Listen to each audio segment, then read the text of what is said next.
Se parece a mi hermano fallecido, gritó la hija de un millonario al ver a un niño de la calle.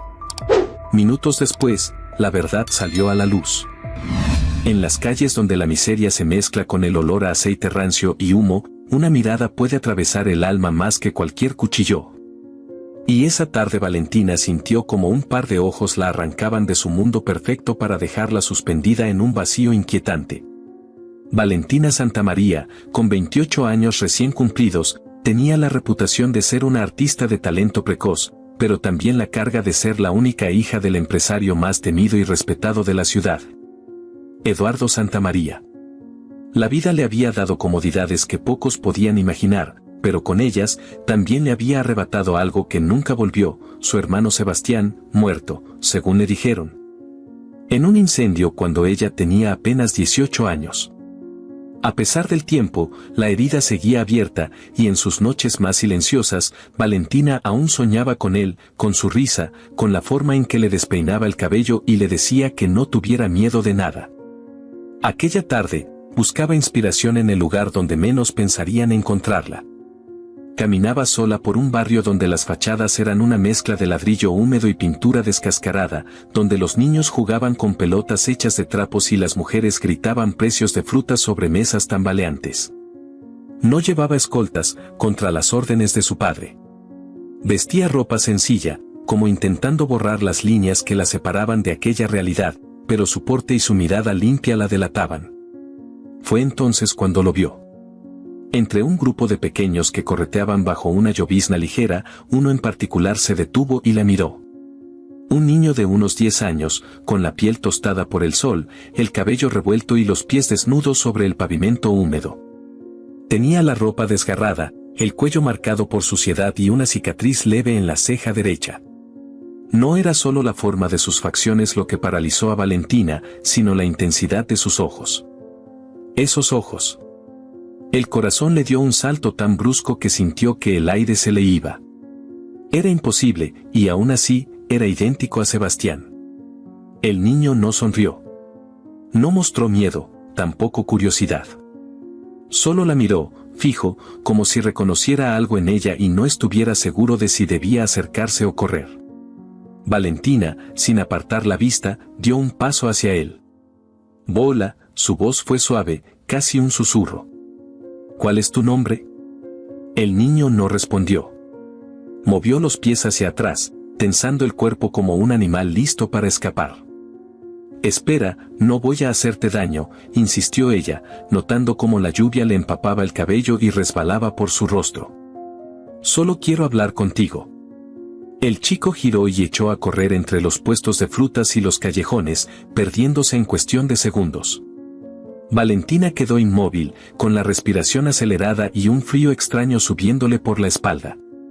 No podía ser una coincidencia. Tenía que volver a verlo. De regreso a su auto, su mente era un torbellino. La imagen de Sebastián, con esa misma mirada profunda, la estaba consumiendo. La noche llegó con un silencio espeso en la mansión Santamaría. El reloj del comedor marcaba las 9 cuando Valentina decidió enfrentarse a su padre.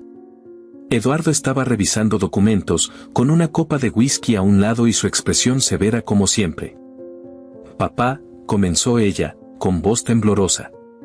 Hoy vi a un niño, no tengo tiempo para tus paseos, la interrumpió sin levantar la vista.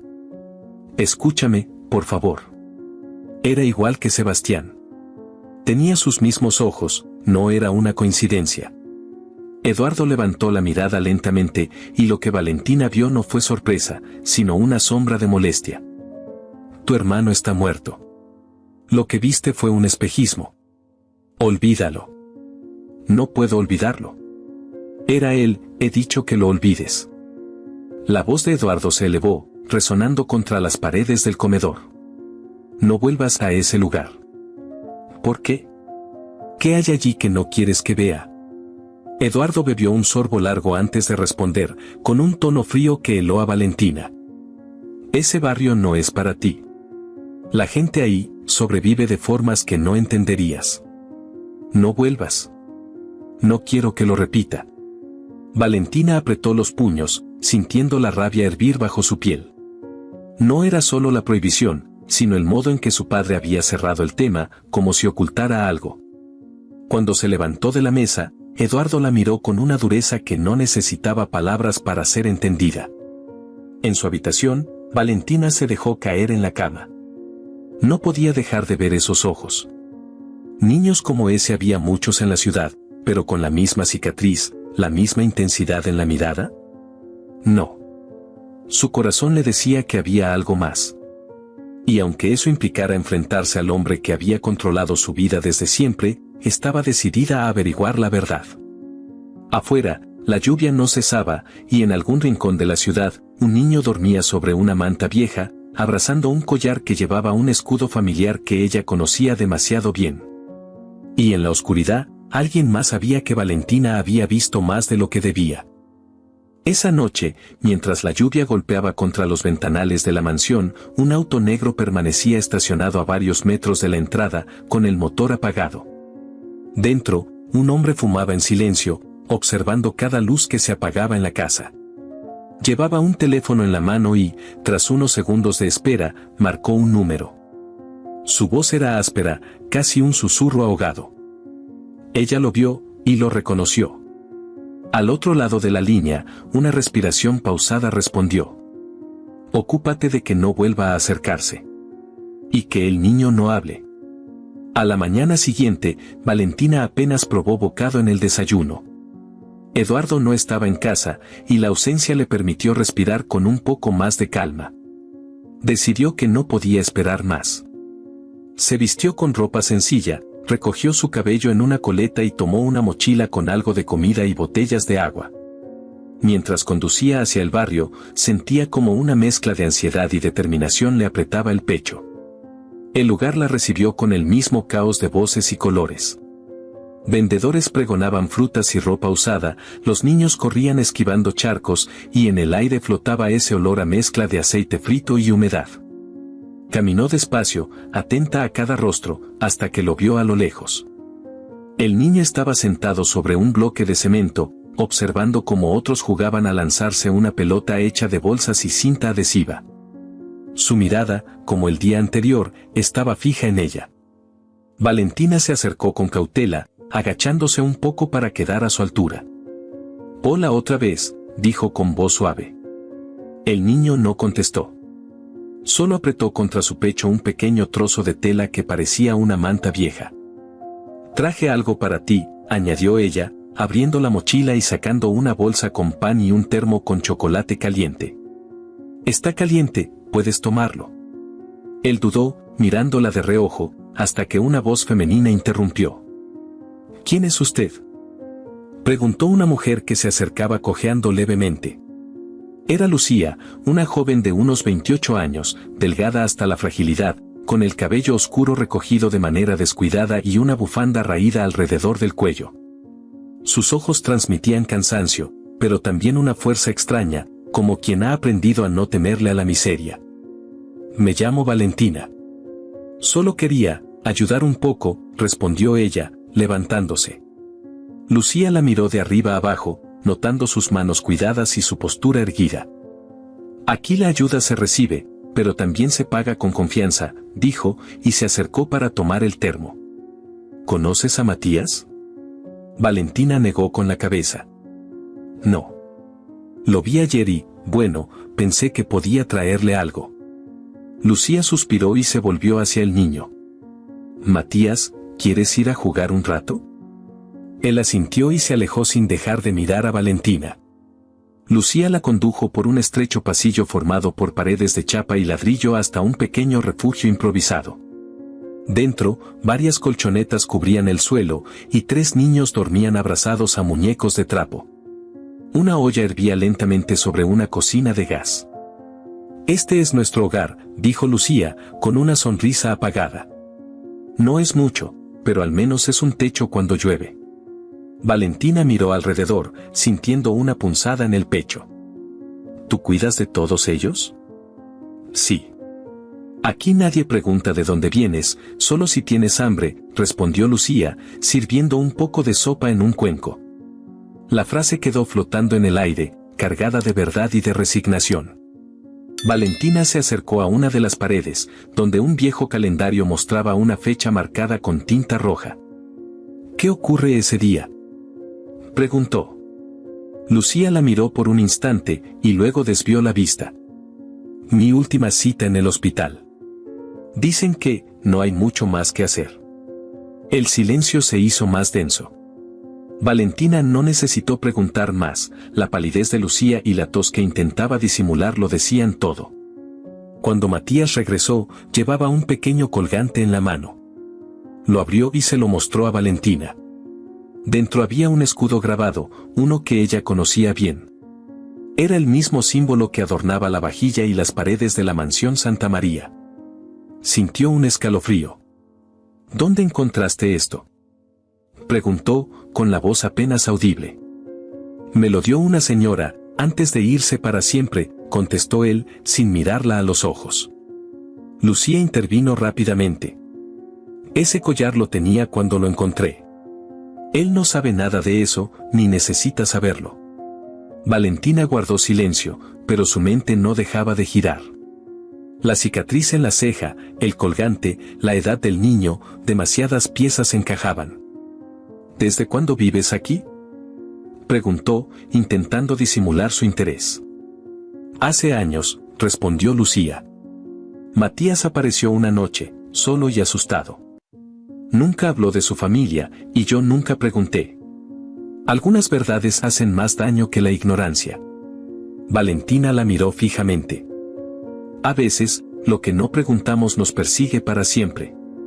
Lucía desvió la mirada hacia la ventana, donde comenzaba a caer la llovizna otra vez. Y otras veces, preguntar demasiado hace que la gente peligre. Aquí las vidas pueden cambiar o terminar, por saber lo que no se debe. Valentina sintió que esas palabras no eran solo una advertencia general, sino un mensaje dirigido a ella. El recuerdo de la voz de su padre y su reacción la noche anterior volvió a atormentarla. Antes de irse, dejó más comida y algunas mantas. Matías las aceptó con una tímida sonrisa, pero sin pronunciar palabra. Al salir a la calle, sintió que alguien la observaba desde la esquina. Una silueta se movió rápidamente entre la multitud y desapareció. La sensación de ser seguida la acompañó hasta que llegó a su coche. Esa noche, en su estudio de pintura, no pudo concentrarse. El rostro de Matías aparecía una y otra vez en el lienzo, aunque intentara dibujar otra cosa. Tomó su teléfono y escribió un mensaje a una antigua amiga periodista, pidiéndole ayuda para investigar sobre niños desaparecidos en la ciudad durante la última década. Sabía que estaba entrando en terreno peligroso, pero el instinto le gritaba que no debía detenerse. En algún punto del barrio, Lucía apagó la luz del refugio y se sentó junto a Matías. Él jugaba con el colgante, pasándolo entre sus dedos. ¿Te gusta esa señora?, preguntó ella. Sí, me mira como si me conociera, respondió el niño. Lucía lo abrazó con fuerza. A veces, cuando la gente nos mira así, pueden quitarnos lo poco que tenemos. El niño no entendió del todo, pero guardó el collar bajo la manta y cerró los ojos. Mientras tanto, un hombre marcaba de nuevo el número que había llamado la noche anterior. Se acercó otra vez. Habló con la mujer y con el niño. Mantente cerca. Si descubre algo, no habrá segundas oportunidades. La lluvia seguía cayendo sobre la ciudad, arrastrando secretos por las alcantarillas, mientras Valentina, sin saberlo, estaba a un paso de abrir una puerta que no podría cerrar jamás. Esa noche apenas durmió. El sonido constante del agua golpeando contra las ventanas se mezclaba con la imagen de Matías abrazando su collar como si fuera lo único que lo mantenía a salvo. Tenía que volver, no solo por curiosidad, sino porque algo en su interior gritaba que ese niño formaba parte de su historia. A la mañana siguiente, esperó a que Eduardo saliera temprano a una reunión y aprovechó para tomar su coche. No llevó la mochila con comida esta vez, sino una pequeña caja de madera donde guardaba algunos dibujos de su hermano Sebastián, hechos cuando eran niños. No sabía por qué los llevaba, pero algo le decía que podían ser importantes. El barrio estaba más activo que de costumbre, con música sonando desde un viejo parlante y olor a pan recién horneado mezclado con humo de carbón. Caminó por el mismo pasillo de chapas hasta el refugio. Lucía estaba en la puerta, con una manta sobre los hombros, y tosía con fuerza. Al verla, arqueó una ceja. «Has vuelto rápido», dijo con un tono que no era hostil, pero tampoco amigable. «Necesito hablar con Matías, solo un momento», respondió Valentina. Lucía se giró hacia el interior y llamó al niño. Matías salió lentamente, con los pies descalzos y el collar colgando sobre la camiseta desgastada. Valentina se agachó frente a él. «Ayer no me contaste mucho sobre este collar. ¿Me puedes decir quién te lo dio?» El niño bajó la mirada, jugando con el colgante entre sus dedos. «Me lo dio una mujer que ya no está», dijo que nunca debía quitármelo. «¿Y sabes por qué?», preguntó ella. Matías negó con la cabeza. «Me dijeron que los collares guardan secretos, pero yo no quiero saberlos». La respuesta le provocó un nudo en el estómago. El silencio se prolongó hasta que Lucía intervino. «Él no sabe nada más, y yo tampoco», dijo, con un tono firme. «Lo único que importa es que ahora está a salvo aquí». Valentina asintió, pero en su mente aquello no estaba cerrado. Se despidió sin insistir y regresó a su coche, aunque en realidad no iba a casa. Tenía un nuevo destino. Pasó las siguientes horas en una biblioteca antigua del centro, donde se conservaban periódicos y registros municipales de los últimos 30 años. No fue difícil encontrar las noticias del incendio de hace una década. En las primeras páginas aparecía el titular: «Tragedia en propiedad Santa María, muere el joven heredero en un incendio accidental». Había fotos de las ruinas calcinadas y declaraciones de testigos que aseguraban haber visto llamas repentinas y escuchar una explosión. Pero algo no encajaba. En un recorte de días posteriores, un pequeño artículo mencionaba que la policía había cerrado el caso rápidamente por falta de pruebas de negligencia o acto criminal. Al revisar los registros, encontró algo más inquietante: movimientos de grandes sumas de dinero de una de las cuentas personales de Eduardo hacia nombres que, tras una rápida búsqueda, resultaron ser de los mismos testigos que declararon en la investigación. La evidencia sugería algo más oscuro que un simple accidente. Eduardo no solo había pagado por algo, sino que había asegurado que nadie indagara más. Guardó copias impresas de todo y las metió en un sobre. Esa noche, cuando Eduardo llegó a casa, Valentina estaba esperándolo en el salón. «Necesito hablar contigo», dijo ella, con los papeles en la mano.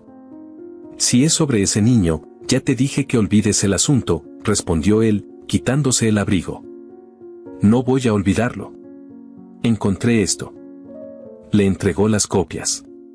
Eduardo las miró apenas unos segundos antes de arrojarlas sobre la mesa. «No entiendes nada, Valentina, si supieras la verdad, no volverías a mirarme igual. Entonces dímela». Eduardo apretó la mandíbula y se acercó lentamente hasta quedar frente a ella. «Hurgar donde no debes te va a destruir. Y esta vez, no podré protegerte». La tensión era tan densa que cualquier palabra más podía detonar algo irreversible. En ese momento, un suave golpe de tacones resonó en el pasillo. Elena, la esposa de Eduardo desde hacía 8 años, apareció con una copa de vino en la mano. Tenía una sonrisa fría y los ojos cargados de curiosidad. «¿Interrumpo algo?», preguntó, sin apartar la vista de Valentina. «No es asunto tuyo», dijo Eduardo, con voz seca. «Siempre lo es cuando escucho gritos en mi casa», contestó Elena, paseando lentamente alrededor de ellos. «Ojalá algún día me cuenten de qué hablan con tanto secretismo». Valentina notó que Elena miraba los papeles en la mesa con un interés calculado. Había algo en su expresión que le resultaba inquietante, como si estuviera midiendo qué tanto podía usar esa información para su propio beneficio. Eduardo se marchó sin decir más, dejando a ambas en la sala. Elena tomó uno de los papeles y lo leyó en silencio. Luego la miró fijamente. «Tienes algo valioso aquí, pero en las manos equivocadas podría ser peligroso. Y te advierto, tu padre no es el único que sabe guardar secretos». Valentina sintió que estaba entrando en un juego más grande del que imaginaba, uno donde cada paso podía costarle mucho más que la verdad. Y mientras Elena se alejaba, con una media sonrisa y la copa de vino en alto, entendió que había un nuevo jugador en la partida y que no necesariamente estaba de su lado. Valentina permaneció inmóvil unos segundos, observando cómo la silueta de la mujer desaparecía por el pasillo. No necesitaba escuchar más para intuir que Elena era peligrosa. No solo por lo que sabía, sino por la forma calculada en la que parecía disfrutar de la atención ajena. Esa noche casi no pudo dormir. En su cabeza, las piezas del rompecabezas comenzaban a encajar de una manera que no le gustaba.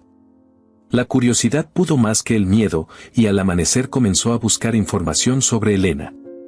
Entre registros digitales y viejas ediciones de revistas de sociedad, encontró un dato que la dejó helada. El día del incendio, Elena figuraba en un evento de beneficencia muy cerca de la propiedad que se quemó.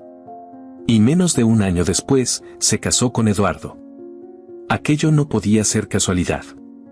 Guardó las pruebas y decidió visitar de nuevo a Lucía y a Matías.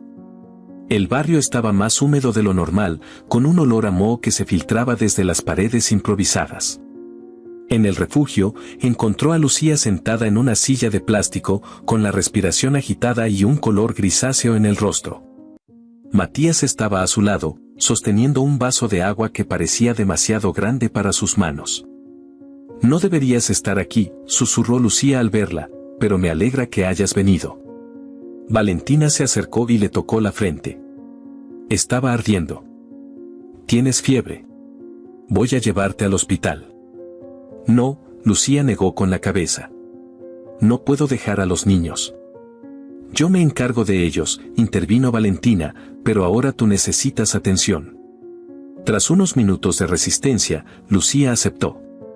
En el hospital, mientras esperaban los resultados, tomó la mano de Valentina y la miró fijamente. «Si algo me pasa, prométeme que cuidarás de Matías. Él no tiene a nadie más». Valentina sintió un nudo en la garganta. «Te lo prometo». Horas después, los médicos confirmaron que Lucía estaba muy débil. El cáncer había avanzado más de lo que imaginaban. El tratamiento ya no era suficiente y su cuerpo comenzaba a fallar. Esa noticia hizo que el ambiente en el refugio se volviera aún más sombrío. Matías, aunque intentaba no demostrarlo, parecía cada vez más inquieto. Esa noche, mientras Valentina lo acompañaba, el niño comenzó a respirar con dificultad. Sus manos temblaban y sus ojos se llenaron de lágrimas. «No quiero volver a la habitación oscura», susurró con un hilo de voz. Valentina se inclinó hacia él. «¿Qué habitación? Cuando era más pequeño, me encerraron. No podía salir. Siempre estaba oscuro. Y escuchaba a un hombre gritar. Era tu padre». El impacto de esas palabras fue como un golpe seco. Valentina trató de ocultar su reacción para no asustarlo más, pero por dentro sentía que el suelo se desmoronaba bajo sus pies. Acarició su cabello y lo dejó dormir, aunque su propia mente no podía descansar. Al día siguiente, Eduardo la esperaba en el comedor. Su expresión era más fría que de costumbre. «Quiero que dejes de ir a ese barrio», dijo sin preámbulos. «No voy a dejar de verlos. Lucía está muy enferma y Matías me necesita». «Matías no es tu problema. Es un niño, y alguien lo lastimó». Eduardo golpeó la mesa con la mano abierta. «Basta. Estás dejando que tus emociones nublen tu juicio. Si sigues así, no solo perderás mi apoyo económico, perderás mucho más». Esa amenaza no era velada, estaba cargada de una intención clara. Valentina lo miró, sin retroceder.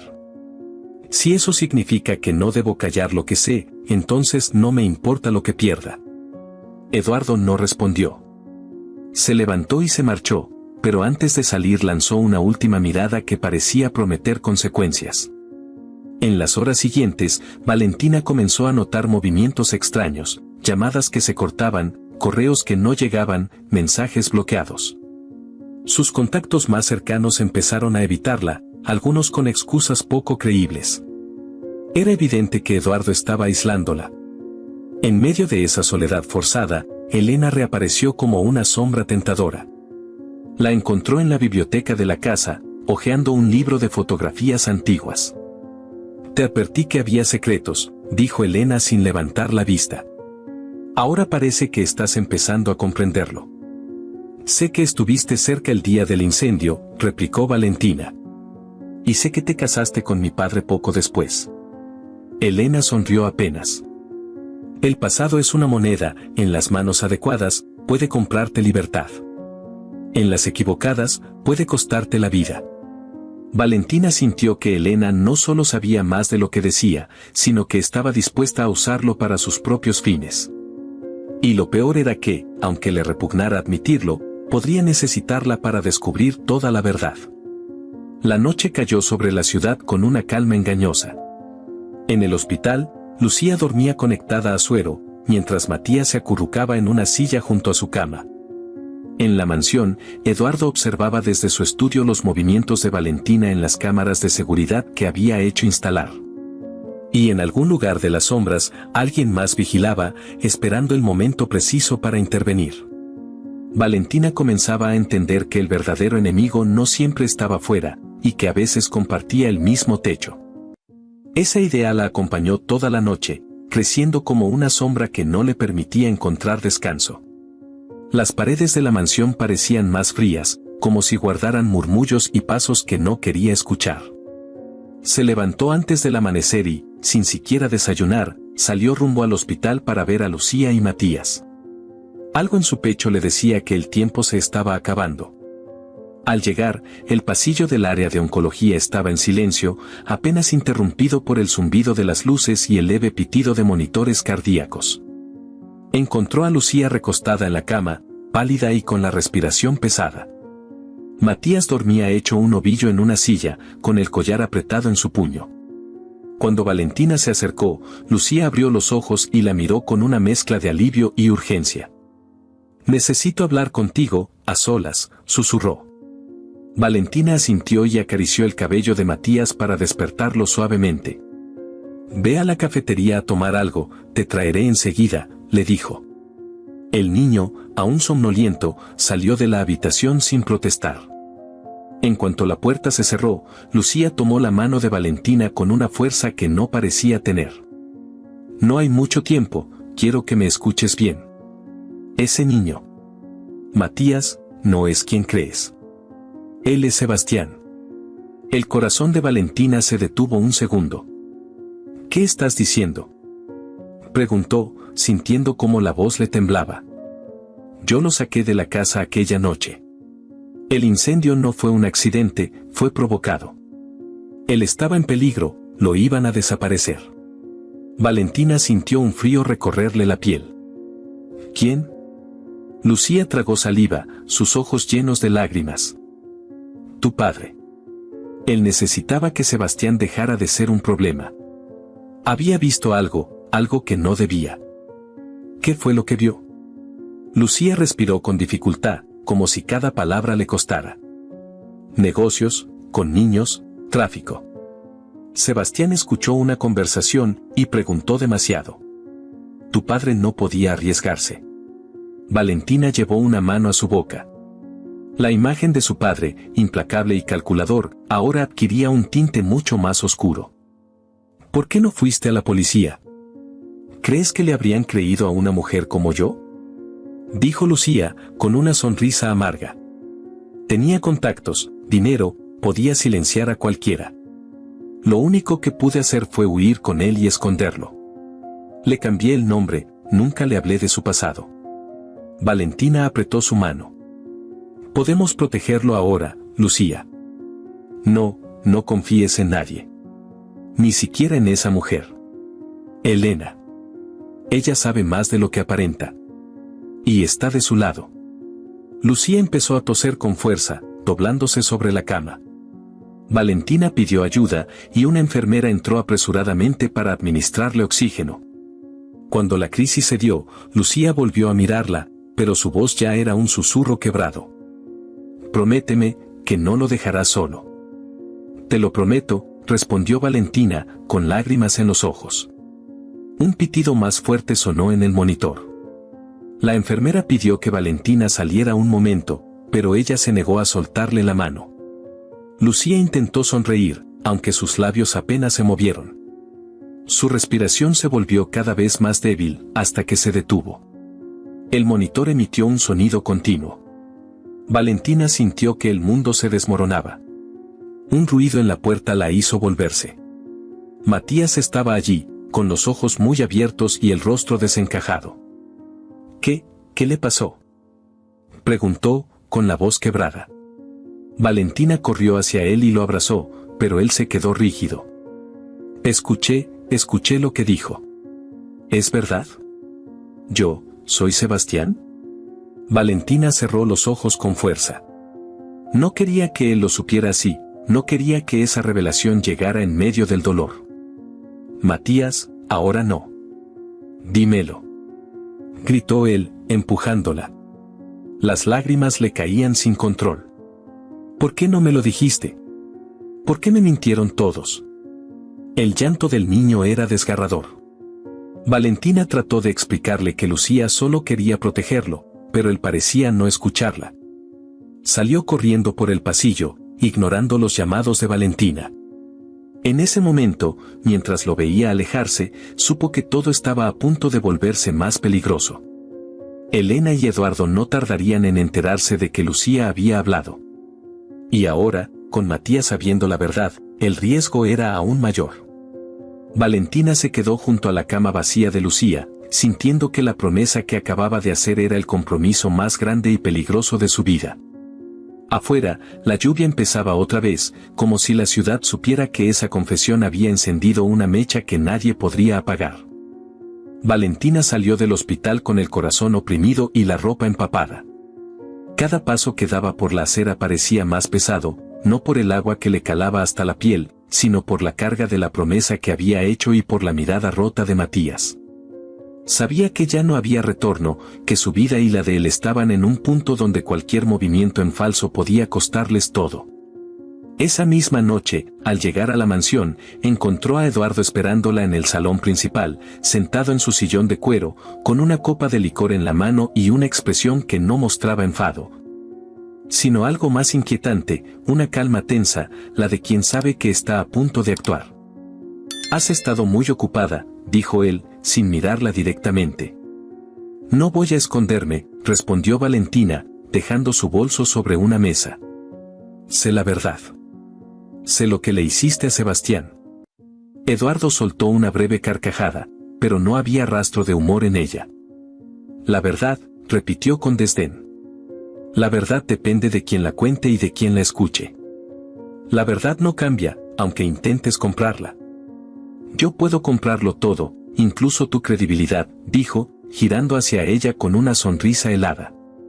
«Y eso es lo que haré si insistes en difamarme». Valentina entendió que no iba a lograr nada con amenazas. Si iba a enfrentarlo, debía hacerlo de una manera que no pudiera controlar. Pasó las horas siguientes en su habitación, revisando las copias de los documentos que había conseguido y pensando cómo sacarlos a la luz. A la mañana siguiente, recibió un mensaje inesperado. Era de Elena. «Nos vemos en mi estudio, a las 4. Tengo algo que te interesa». No quería ir, pero la intriga pudo más. Elena la recibió en un ambiente cargado con olor a perfume caro y a tabaco recién apagado. Estaba vestida impecablemente, pero su tono fue más directo que de costumbre. «Eduardo está cayendo. Y cuando caiga, quiero asegurarme de que no me arrastre. No entiendo a qué viene esto. Tú quieres pruebas». «Yo las tengo», dijo, sacando una carpeta gruesa de un cajón. Contratos falsificados, registros de pagos a funcionarios, fotografías de reuniones con gente que no querrías ver en la prensa. Todo. «¿Por qué me las darías?» «Porque quiero algo a cambio». Elena se acercó y le clavó la mirada. «La herencia. Cuando él desaparezca, quiero que me asegures que la mitad de lo que le corresponde a la familia será mío». Valentina sintió el impulso de rechazarla de inmediato, pero sabía que lo que Elena ofrecía podía ser decisivo. «No puedo prometerte nada hasta que esto termine», respondió con frialdad. «Entonces no hay trato. Y te advierto, si yo caigo, tú caes conmigo». Elena dejó la carpeta sobre la mesa, pero no la soltó. «Piénsalo, pero rápido». Esa misma noche, Matías empezó a tener pesadillas. Se despertó gritando, sudando, con los ojos perdidos. Recuerdo, estaba en un cuarto, y había golpes en la puerta, dijo con voz temblorosa. Y la voz de él, gritándome que me callara. Valentina lo abrazó, sintiendo cómo temblaba. Ya pasó, estás conmigo. No, no ha pasado. Está aquí todavía, respondió él, llevándose las manos a los oídos. El deterioro emocional de Matías comenzó a preocuparla más que cualquier amenaza externa. No podía seguir ocultándole partes de la verdad, pero tampoco quería exponerlo al peso completo de lo que había sucedido. Decidida a actuar, llamó a la periodista en la que confiaba, una mujer llamada Mariana que había trabajado en casos de corrupción antes. Le explicó que tenía información sobre Eduardo y que necesitaba publicarla sin que él pudiera detenerlo. Mariana aceptó, pero le advirtió que un escándalo así atraería enemigos que no dudarían en hacer cualquier cosa por silenciarla. Durante los días siguientes, Valentina comenzó a notar movimientos más agresivos por parte de su padre. Sus cuentas bancarias fueron congeladas, su teléfono comenzó a recibir llamadas anónimas con amenazas veladas y un auto negro empezó a seguirla a cualquier sitio. Una noche, mientras regresaba con Matías del refugio, una camioneta se cruzó en su camino y dos hombres bajaron, acercándose rápidamente. Uno de ellos intentó abrir la puerta del copiloto, pero Valentina aceleró bruscamente, golpeando un contenedor y logrando escapar.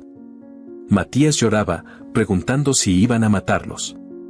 Al llegar a casa, la decisión estaba tomada. No iba a esperar más. Esa misma semana entregaría las pruebas a Mariana y daría su versión a la prensa. Sabía que no podría controlar lo que vendría después, pero prefería arriesgarlo todo antes que seguir viviendo bajo el miedo y el silencio. El último día antes de la publicación, Elena volvió a contactarla. Es ahora o nunca. Dame mi parte y tendrás todo lo que necesito. Valentina la miró fijamente, evaluando si podía confiar en alguien que había demostrado que solo se movía por interés. Te lo daré, pero si me traicionas, caerás tú primero. Elena sonrió, entregándole un sobresellado. Querida, en este juego no se sobrevive siendo honesta. Esa noche, mientras la lluvia golpeaba los ventanales, Valentina guardó el sobre junto con las pruebas anteriores y lo preparó todo para Mariana. El día siguiente sería la primera batalla abierta contra Eduardo, y quizás la última oportunidad de salvar a Matías y a sí misma. El día siguiente sería la primera batalla abierta contra Eduardo, y quizás la última oportunidad de salvar a Matías y a sí misma. Valentina amaneció con la garganta seca y los ojos hinchados. En la mesa de su estudio, los sobres con documentos parecían mirarla como animales enjaulados, listos para saltar.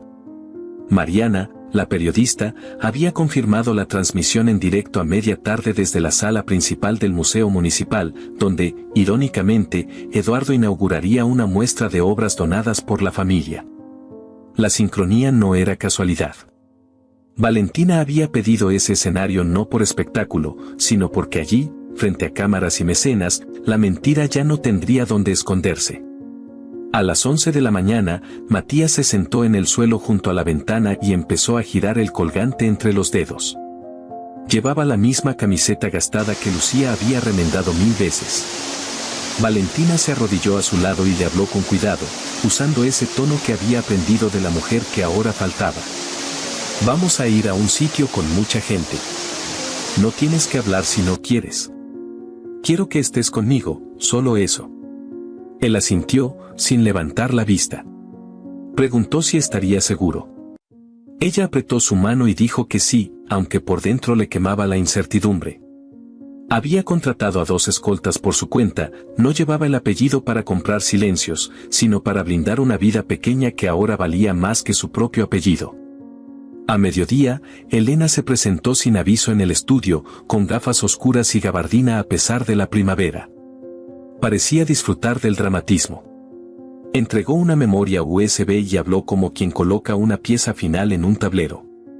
Ahí hay grabaciones. Políticos. Empresarios. Reuniones en casas de campo. No es solo tu padre. Si lo tumbas, se caerán varios más. Quizá por eso te maten antes de que abras la boca. Valentina le sostuvo la mirada, sin ceder terreno. ¿Por qué lo haces?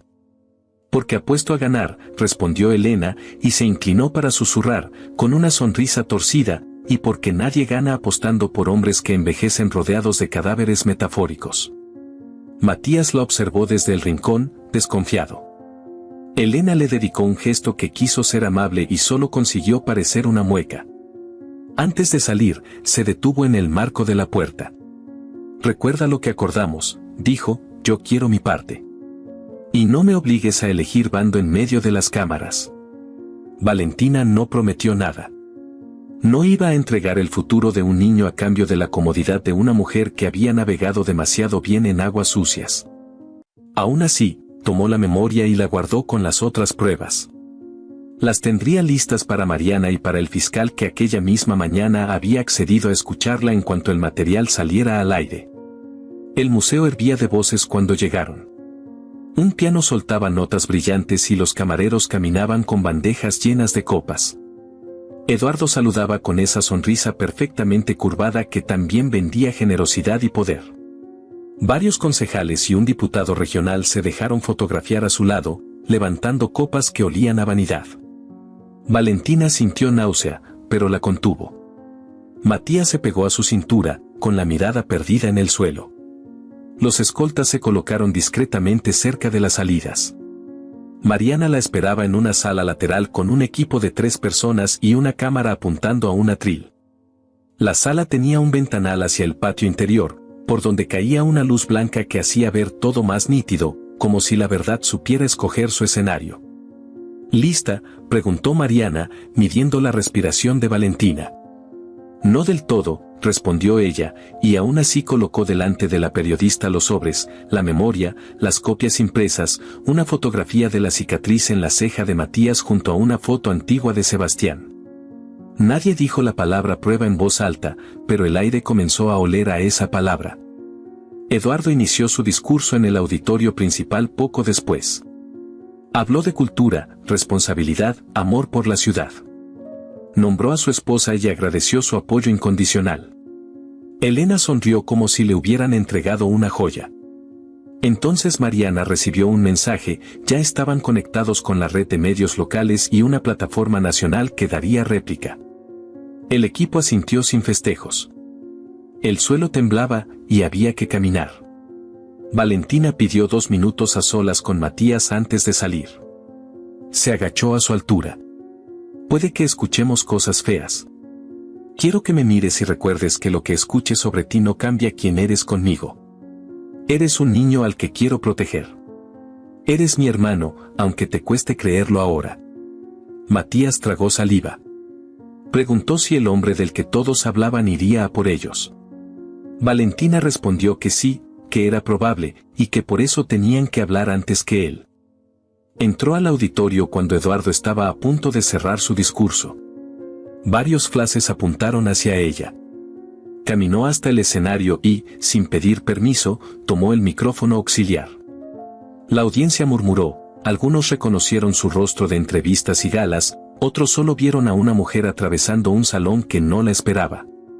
Eduardo alzó la mano, pretendiendo amabilidad. Hija, dijo con tono paternal, podemos hablar en privado. No, respondió Valentina, la voz firme, aquí y ahora. La cámara de Mariana, instalada al fondo, encuadró su rostro. Las otras cadenas, alertadas por el movimiento, enfocaron también. El murmullo creció, y la quietud aparente del poder se llenó de grietas. Vengo a hablar de un incendio de hace 10 años, dijo Valentina, sin temblar, vengo a hablar de un niño al que dieron por muerto y de unas cuentas que se llenaron para que nadie preguntara. Vengo a hablar del negocio más sucio que puede sostener el lujo de esta sala, el comercio de los cuerpos de los más pequeños, esas manos que no alzan copas, esas voces que nadie escucha. Un silencio denso cayó sobre los trajes caros. Eduardo sonrió aún, pero los ojos le cambiaron de color, como agua que se enturbia. Es una ofensa lo que insinúas, dijo, manteniendo la postura, te has dejado manipular por personas que te odian. Valentina alzó la mano con un sobre. A su señal, Mariana proyectó en la pantalla del escenario, a espaldas de Eduardo, la primera imagen, una transferencia de una cuenta personal del empresario a un testigo clave del incendio. Otra imagen, un calendario con anotaciones que coincidían con reuniones en una finca de las afueras. La tercera imagen fue una fotografía de un despacho. En ese despacho, Eduardo aparecía conversando con un hombre cuyo rostro la ciudad conocía de sobra, un político que llevaba años prometiendo planes de menores. Hubo exclamaciones y un conato de aplauso ahogado por el miedo. La cuarta imagen no era un documento. Era una secuencia breve de video, 3 minutos, donde se escuchaba una conversación. No se veía el rostro de Eduardo, pero sí su voz, y sí su reloj, una pieza única que todos habían admirado en más de una entrega de premios. La frase que quedó flotando en la sala hizo que alguien dejara caer una copa. A ese niño lo sacamos del mapa y no se habla más. Mariana cortó el video antes de que se escucharan nombres de intermediarios. Las miradas se cruzaron como cuchillos. Eduardo dio un paso hacia su hija. Esto es un montaje. Has traicionado a tu sangre por fama, dijo, y por primera vez la calma se quebró en una arista. Mi sangre aprendió a mentir antes que a amar, respondió Valentina, y aquí está mi verdad. Señaló hacia la entrada lateral. Matías había permanecido allí, escondido tras un biombo con uno de los escoltas. Valentina le tendió la mano. Él dudó un segundo que pareció una vida, hasta que dio 2 pasos y salió a la luz. La cámara lo enfocó. Varios rostros del público se torcieron, no de empatía, sino de un incómodo reconocimiento. El niño tenía la cicatriz en la ceja. El niño tenía los ojos de Sebastián. Eduardo retrocedió. El diputado giró sobre sí mismo, buscando una salida digna. No la encontró. Elena no parpadeó, se mantuvo como una estatua bella y útil. Matías clavó la mirada en el hombre del escenario y, en un susurro, que los micrófonos recogieron sin que él lo supiera, dijo: Yo te escuché gritarme que me callara. La sala estalló en gritos, cámaras, pasos, exigencias. Un guardia de seguridad intentó cortar el sonido. Mariana se movió con precisión, protegiendo la señal como quien protege una llama viva del viento. Valentina rodeó a Matías con un brazo. Los escoltas formaron un semicírculo. Eduardo, contra las cuerdas por primera vez en décadas, trató de recuperar el tono de mando. Desconecten todo. Nadie sale de aquí con esa grabación, ordenó a los de seguridad. Ya había policías en la puerta. El fiscal, avisado por Mariana, había tramitado una orden de detención preventiva en cuanto se verificó la autenticidad de parte del material. 2 agentes avanzaron por el pasillo central, con manos firmes, sin discursos. Eduardo vio la placa y buscó la salida más cercana por reflejo. Intentó caminar hacia la puerta de servicio que daba al patio del museo. Un escolta suyo, más fiel que prudente, se colocó entre él y los agentes. La escena fue breve, un forcejeo, una orden clara, esposas que brillaron como un rayo de metal. Está detenido, dijo uno de los policías, por obstrucción de la justicia, posible asociación ilícita y tentativa de homicidio. La palabra homicidio quedó suspendida sobre el piano como una nota sin final. Una mujer del público preguntó si también detendrían al diputado. Otro agente, al fondo, se dirigió a ese hombre. No opuso resistencia. Bajó la cabeza con la práctica de quienes ya han aprendido a ensayar la vergüenza. Elena dio 3 pasos hacia la salida lateral y se detuvo frente a Valentina. Parecía medir el ángulo exacto de la cámara que la encuadraba. Cualquier cosa que pase ahora, dijo en voz baja, recuerda que yo caminé hacia tu bando cuando era suicida hacerlo. Valentina no respondió. No iba a compartir méritos con quien había permitido tanta podredumbre a cambio de sillones y vestidos. Tomó la mano de Matías y lo condujo fuera del auditorio. Los pasillos del museo se convirtieron en un túnel de flashes y preguntas. Una reportera le preguntó si era consciente de que acababa de destruir su propia familia en público. Valentina se detuvo un segundo. Miró a Matías y alzó el micrófono improvisado que alguien le acercó. Mi familia estaba destruida desde que se decidió que una fortuna valía más que un niño, dijo, y hoy solo he encendido la luz. Subieron a un coche que Mariana había preparado. Dentro, lejos del ruido, Matías rompió en un llanto que parecía no tener edad. Sus hombros subían y bajaban como si fuera a quedarse sin aire. Valentina lo abrazó sin palabras. El niño tardó en calmarse. Cuando por fin pudo hablar, lo hizo mirando la lluvia que se estrellaba en la ventana. ¿Me vas a seguir llamando Matías? Te llamaré como tú quieras que te llame. Él guardó silencio, pensándolo. Ninguna palabra arregla un pasado, pero hay palabras que ayudan a empezar de nuevo. Quiero que me llames Sebastián, dijo al fin, quedo, sin exhibición, como quien acepta su nombre y su herida a la vez.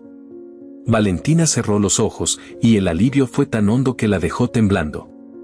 Lo llamó Sebastián por primera vez, y al hacerlo, algo que había estado helado durante 10 años comenzó a derretirse. El abrazo fue largo y torpe, lleno de lágrimas, sin frase perfecta, sin música de fondo. Solo los dos respirando a destiempo. Los días que siguieron fueron un torbellino de abogados, citaciones, titulares, debates en mesas televisivas donde se discutía más el escándalo que a las víctimas. Eduardo fue trasladado a un centro de detención preventiva. Hubo manifestaciones frente al museo, frente al juzgado, frente a la mansión. Un grupo defendía al empresario, otro, con pancartas hechas a mano, gritaba por los niños sin nombre. Entre ellos, antiguos proveedores de la Fundación de los Santa María empezaron a hablar. La ciudad había despertado con un sobresalto que dolía, pero que también limpiaba. Mariana publicó el reportaje largo con una metodología transparente y un texto que no sacrificaba la dignidad de los pequeños por la necesidad de impacto. Valentina recibió mensajes de odio y de amor, amenazas y agradecimientos.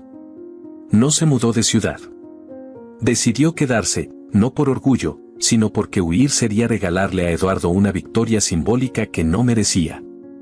Cerró su estudio unos días para convertirlo en un refugio pequeño y silencioso para Sebastián. Compró una lámpara de luz cálida y un sillón grande. Cambió las cerraduras y dejó de lado varias obras a medio hacer para que el espacio no oliera a pasado. El terapeuta infantil que recomendaron a través de un trabajador social se llamó Andrés. Tenía voz tranquila y ojos que no se apuraban. La primera sesión fue difícil. Sebastián se sentó con la espalda dura y las manos escondidas en las mangas. Andrés le enseñó una caja con figuras de madera y le dijo que podía usarlas para contarle cualquier cosa sin tener que mirarlo. Durante 40 minutos, el niño movió las piezas sin hablar. Al final, dijo una frase mínima. No quiero dormir con la puerta cerrada. Andrés asintió y no añadió consuelo barato. Solo preguntó quién podía asegurarse de que la puerta no se cerrara. Sebastián miró a Valentina. Ella dijo aquí estaré. Andrés apuntó algo y les pidió que escribieran juntos, en casa, la lista de pequeñas cosas que hacían sentir seguro a Sebastián, la luz encendida del pasillo, el vaso de agua junto a la cama. Un silbido que Valentina haría desde el marco de la puerta para avisar que estaba ahí. El escándalo siguió trepando por despachos. La fiscalía abrió nuevas líneas, más nombres aparecieron.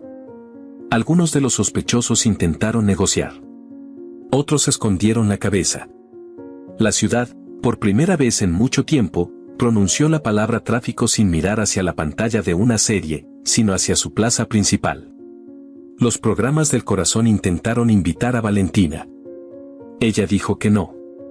Su voz estaría donde aportara claridad, no espectáculo. Elena, fiel a su propio concepto de supervivencia, visitó a un notario y dejó constancia de que colaboraría con la justicia. A cambio, pidió beneficios. No eras tan valiente cuando las fiestas te llenaban de joyas, le escribió Valentina en un mensaje que no envió. La madrastra continuó en su papel de equilibrista. Una noche apareció en la televisión asegurando que nunca supo la magnitud de los negocios de Eduardo, que había sido manipulada por un sistema machista que premiaba el silencio. La mitad de la audiencia la creyó, la otra mitad se indignó. Valentina apagó la televisión y volvió a la lista que Andrés les había pedido. Sebastián añadió un punto: quiero que mi cama huela a jabón de coco, el mismo del refugio. Valentina sonrió triste y escribió Coco en una nota para el mercado. La audiencia preliminar contra Eduardo llegó más rápido de lo que cualquiera hubiera apostado. La sala era sobria, sin cámaras, sin la música muda de los cócteles. Los bancos de madera crujían y las toses parecían disparos. Valentina no se sentó en la primera fila. Eligió el lado, cerca de la puerta, por si Sebastián necesitaba salir. El niño no iba a declarar. Nadie forzaría su voz. Aún así, quiso estar. Llevaba el colgante dentro del bolsillo, no colgado al cuello, como quien aprende a tener su símbolo a mano, sin que le marque la piel. Eduardo entró con el mismo traje que solía usar para cerrar negocios de millones. El brillo lo había traicionado, ya no lucía poder, sino recuerdo. Miró a su hija. No encontró a la niña que podía doblar con un gesto. Encontró a una mujer que lo miraba como a una puerta cerrada para siempre. La defensa planteó dudas sobre la cadena de custodia de algunas pruebas. El fiscal respondió con citas, peritos, testimonios. En un momento, Eduardo pidió hablar. Dijo que todo era una maniobra de revancha por viejos resentimientos familiares. Dijo que amaba a sus hijos. Dijo que era víctima de una cacería. Nadie en la sala se atrevió a aplaudir ni a abuchear. El juez pidió orden. La ley no tiene adjetivos, solo plazos y pruebas. A mitad de la audiencia, la luz del pasillo se filtró por la rendija y tocó el borde del zapato de Sebastián. Valentina le acarició los dedos. Él giró el colgante en el bolsillo y respiró. Cuando el juez dictó la medida cautelar de prisión preventiva, Valentina no sintió alegría. Sintió cansancio. El peso de que un monstruo dormirá bajo llave no limpia el aire de la casa a la primera. Un agente se acercó a Eduardo con las esposas. El metal volvió a sonar. Eduardo se mantuvo erguido hasta el último segundo. Al salir, giró apenas el rostro hacia Valentina y pronunció sin voz una frase que ella leyó en los labios: «Esto no ha terminado». Nadie respondió. No había ya negociación posible. Las semanas siguientes fueron una mezcla rara de paz y torbellino. Paz en lo pequeño, desayunos donde el pan sabía a pan, dibujos que aparecían en la mesa, noches con sueño que empezaba a durar más de 3 horas seguidas. Torbellino en lo público, nuevas detenciones, un concejal que dimitió, donaciones congeladas, auditorías. Mariana fue premiada por su investigación y en el discurso agradeció a quienes se atrevieron a hablar cuando quedarse callados era más cómodo. No nombró a Valentina. No por ingratitud, sino por protegerla del siguiente oleaje. Una tarde de viernes, Sebastián entró en el estudio con una caja de cartón en la que guardaba tesoros de niño, canicas, un cochecito roto, 2 hojas secas, un papel donde Lucía le había escrito una frase. La dejó sobre la mesa y dijo sin dramatismo: «Quiero poner esto en un lugar que no se moje si llueve». Valentina buscó una repisa alta y clavó 2 tornillos con torpeza. Colocó la caja. Sebastián preguntó si podía pegar al lado un dibujo suyo, uno donde aparecían 2 figuras y una casa con una ventana grande. Dijo que la ventana debía estar abierta siempre.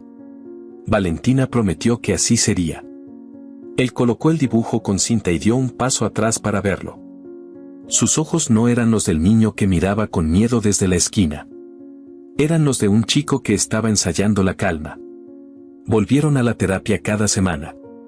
Andrés les enseñó ejercicios simples para cuando llegaban los recuerdos: contar 5 cosas que se veían, 4 que se escuchaban, 3 que se podían tocar, 2 que se podían oler, 1 que se podía saborear.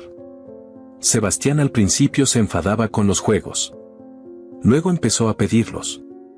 Una noche en que la lluvia golpeaba la ventana, pidió hacer el de las 5 cosas. Señaló la lámpara, el vaso, las cortinas, el dibujo, la sombra de Valentina en la pared. Sonrió con un gesto pequeño que valía oro. Valentina aprendió a no celebrar en voz alta cada centímetro ganado, para no convertir el proceso en una carrera que exigiera medallas. En el barrio, el refugio que Lucía había sostenido con hilo y fe recibió ayuda real por primera vez. Un grupo de vecinos abrió una cooperativa de pan. Una enfermera jubilada se apuntó a pasar consulta. El nombre de Lucía se pintó en una pared con pintura celeste. Valentina llevó mantas, libros, una cafetera. No se hizo foto. No habló a cámara. Lloró en silencio cuando una niña le mostró un cuaderno con la caligrafía de Lucía en la primera página. La mansión Santa María dejó de oler a flores costosas. Nadie quiso regresar ahí por un tiempo. Los periódicos publicaron fotos viejas de fiestas en ese jardín y la ciudad aprendió a mirar esas imágenes sin fascinación. Un juez ordenó el embargo temporal de parte de los bienes. Los cuadros, silenciosos, quedaron con fundas. Elena se mudó a un ático pequeño, elegante igual, pero sin escoltas en la puerta. La llamaron traidora y heroína en la misma semana. Se dejó ver poco, como quien espera que el viento cambie de dirección antes de volver a salir con el abrigo adecuado. La conversación más difícil llegó una noche, después de cenar, cuando Sebastián preguntó por qué su padre había querido borrarlo del mapa. Valentina respiró hondo. No endulzó la respuesta. Hay personas que aman tanto su poder que no soportan lo que puede ponerlo en riesgo. Tuviste algo que ponía en riesgo lo que él cuidaba como si fuera vida. Y en lugar de protegerte, eligió proteger eso. Sebastián miró su plato. Apretó y soltó los puños varias veces. Entonces no quiero parecerme a él, dijo, y fue un juramento. Valentina le contó algo que nunca había dicho en público. De niña, su sueño no era exponer en museos, sino abrir una escuela donde los niños pudieran dibujar sin pagar. Era un sueño que había guardado en silencio, porque en su casa los sueños que no producían dinero se trataban como caprichos. Sebastián sonrió. Dijo que quería ayudar a pintar las paredes de esa escuela cuando existiera. Ella respondió que elegiría su ventana y el color de las sillas. Sebastián eligió verde. La mañana del primer día sin noticias grandes, Valentina lo llevó a la playa. No a la que frecuentaban los ricos, sino a otra, al límite de la ciudad, donde las gaviotas chillan un poco más alto y el agua muerde los tobillos con menos delicadeza. Sebastián dejó las zapatillas sobre una roca y corrió hacia la orilla. Gritó al mar una palabra que Valentina no alcanzó a escuchar. Tal vez no había palabra, tal vez era un sonido nuevo, el de una vida que empieza a creer que puede escribirse con otras letras. La historia que habían vivido no borraría sus sombras. La justicia no le devolvería a Lucía ni le curaría de golpe los miedos. Australia no se sumaría de pronto a su mapa de futuros posibles. Había cuentas que seguirían pagándose durante años en sesiones de terapia, en noches donde las pesadillas dejarían la camisa pegada al cuerpo, en días donde algún titular abriría la herida. Y aún así, entre la arena y el ruido de las olas, Valentina sintió una certeza humilde: el silencio había sido peor. El silencio había matado durante 10 años, sin titulares. Se sentaron en la arena, con los pies mojados, y Valentina miró a la cámara de su propio futuro como si estuviera hablando a todas las personas que alguna vez tuvieron que elegir entre callar y vivir. Susurró la frase que venía incubando desde que la primera pieza del rompecabezas encajó y ya no hubo manera de volver atrás. La verdad duele, pero el silencio mata más lento. Y a veces, la familia que te salva no lleva tu sangre, sino tu esperanza. Hay muchas personas pasando por una situación similar. Esperamos que la voz de Valentina Santamaría viva en tu corazón. Comparte esta historia, y sé parte del cambio. ¿Qué te ha parecido esta historia? Cuéntanos en comentarios qué harías en una situación similar. Nos gustaría saber desde dónde nos estás viendo. Te invitamos a darle me gusta, suscribirte al canal y compartir este video con tus amigos o familiares como muestra de apoyo. Esto nos motiva a seguir subiendo relatos emocionantes prácticamente todos los días. No te pierdas la próxima narrativa sorprendente que está a punto de aparecer en tu pantalla.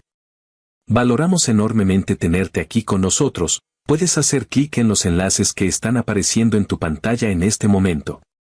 Tenemos una selección exclusiva de historias cautivadoras y entretenimiento garantizado especialmente para ti. Nos vemos en el próximo video. Un abrazo.